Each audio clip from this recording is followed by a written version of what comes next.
Hi friends, எல்லோரும் எப்படி இருக்கீங்க? இன்றைக்கி எங்கள் வீட்டில் காலை டிஃபன் வந்து ராகி சேமியா தாங்க கிண்ட போகிறேன். ராகி சேமியா உப்புமா உடம்புக்கும் நல்லது, நல்லா வாய்க்கு ருசியாகவும் இருக்கும், காரசாரமாகவும் இருக்கும். இது போல் செய்து பாருங்கள். வெந்நீர் வந்து ஒரு 3 நிமிஷம் தாங்க சூடாக்கணும், அதிகமாக சூடாக்க வேண்டாம். சூடாக்கினதில் கொஞ்சமாக கல் உப்பு போட்டு அந்த ராகி சேமியாவையும் கொட்டி ஒரு 3 நிமிஷம் ஊற வச்சுக்கலாங்க. 3 நிமிஷத்துக்கு மேலே வேண்டாம். விதன்னு இருக்கிற தண்ணியில் அது ஊறின அப்புறம் தண்ணியை வடித்து வச்சுக்கலாம். வடித்து வச்சுட்டு இட்லி பானில் கொஞ்சமாக தண்ணி வச்சு அதில் மேலே ஒரு துணியை போட்டுக்கலாம். தட்டில் துணியை போட்டு அது மேலே இந்த சேமியாவை வச்சுட்டு அது மேலேயும் ஒரு துணி போட்டுக்கலாங்க. சேமியாவை மூடிக்கலாம். அது மேலேயே ஒரு துணியை போட்டுட்டு ஒரு 8 நிமிஷம் வேக வைக்கலாம். 8 நிமிஷம் வேக வச்சோம்னா போதும்.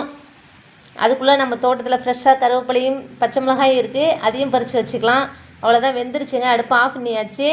இப்போது வந்து தாளிக்கிறதுக்கு ரெடி பண்ணிக்கலாம். எண்ணெய் ஊற்றி கடுகு உளுத்தம்பருப்பு போட்டு கடலைப்பருப்புங்க 10 ரூபா தான். எங்கள் பக்கத்து கடையில் தாத்தா கிட்ட அதை வாங்கிட்டு வந்தேன்.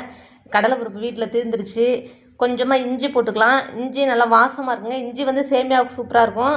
பச்சை மிளகாய், கருவேப்பிலை, பச்சை மிளகாய் 3 தான் போட்டிருக்கேன் ஒரு பாக்கெட்டுக்கு. அதிகமாக போட்டால் காரமாக இருக்கும். பெரிய வெங்காயம், மீடியமான வெங்காயம் 2 போட்டிருக்கேன். அதை நீல வாக்கில் கட் பண்ணிக்கலாம். சின்னதாக கட் பண்ணோம்னா அவ்வளோ நல்லா இருக்காது சேமியாவுக்கு. நீல வாக்கில் கட் பண்ணோம்னா தான் சேமியா, மேகி எல்லாத்துக்குமே நல்லாயிருக்கும்.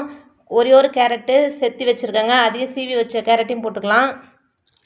தக்காளி 2 கட் பண்ணி வச்சுருக்கேன், அதையும் போட்டுக்கலாம். தக்காளி போட்டோம்னா சட்னியே தேவையில்ல. அப்படி சட்னி வேணால் தேங்காய் சட்னி கூட சாப்பிட்டுக்கலாம், தொட்டுக்கிட்டு நல்லாயிருக்கும். சட்னி இல்லைனாக்கா இந்த தக்காளியோட ருசியே நல்லாயிருக்கும். அவ்வளோதான். அந்த சேமியா வேக வச்சதையும் கொட்டி ஒரு 1 நிமிஷம் இல்லை 2 நிமிஷம் கிண்டினா போதும். அதுக்கு மேலே கிண்ட வேண்டாம். நல்லா டேஸ்ட்டாகவும் இருக்கும், உடம்புக்கும் நல்லதுங்க. உப்பு நான் போட்டதுக்கு காணல, அதனால் கொஞ்சமாக தூள் உப்பு போட்டுக்கிறேன். நல்லா டேஸ்ட்டான ராகி சேமியா உப்புமா ரெடி ஆகிடுச்சு. உங்களுக்கும் பிடிச்சிருந்தா லைக் பண்ணுங்கள், கமெண்ட் பண்ணுங்கள், சப்ஸ்கிரைப்